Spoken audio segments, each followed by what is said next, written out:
Saat ini sudah banyak perempuan yang berpendidikan dan bekerja, sepertinya mereka sudah maju. Tetapi tahukah Anda bahwa di seluruh dunia rata-rata perempuan hanya mendapat 70% dari rata-rata gaji laki-laki? Saat ini juga banyak perempuan yang bekerja di pemerintahan, parlemen, perusahaan hingga partai politik.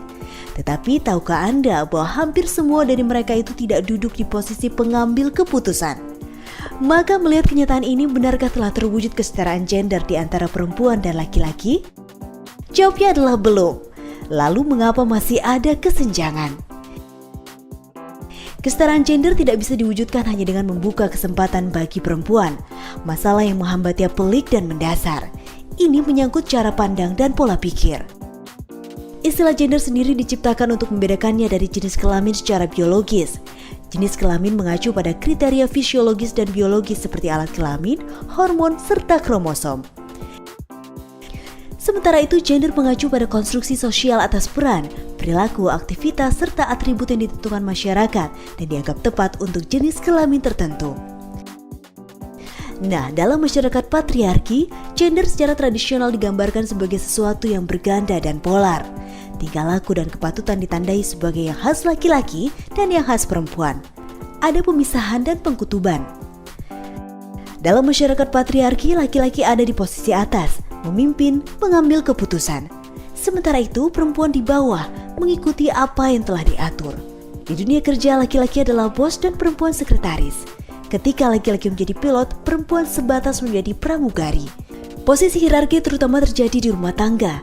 Laki-laki ada di depan sebagai kepala keluarga, sementara perempuan di belakang. Gambaran kita tentang perempuan dan laki-laki serta apa yang seharusnya mereka lakukan adalah produk dari pandangan masyarakat di mana kita tinggal. Di sini terjadi proses yang dinamakan sebagai doing gender atau melakukan gender.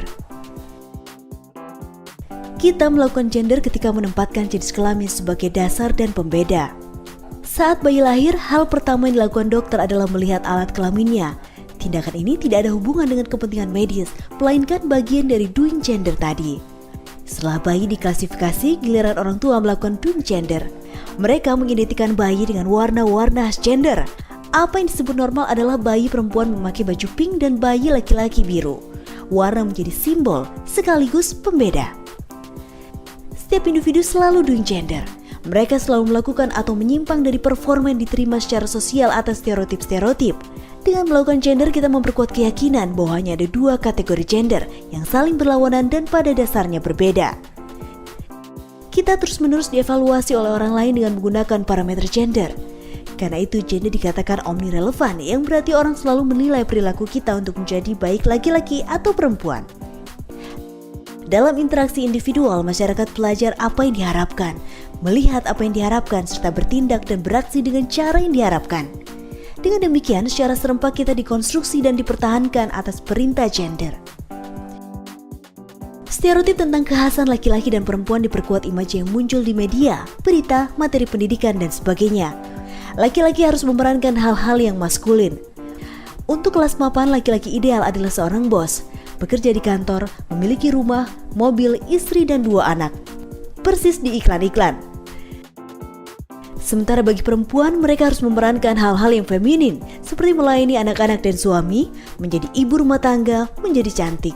Ini juga persis dengan gambaran dalam iklan-iklan produk rumah tangga, semisal sabun cuci, bumbu masak, alat membersih rumah tangga, hingga iklan kosmetik.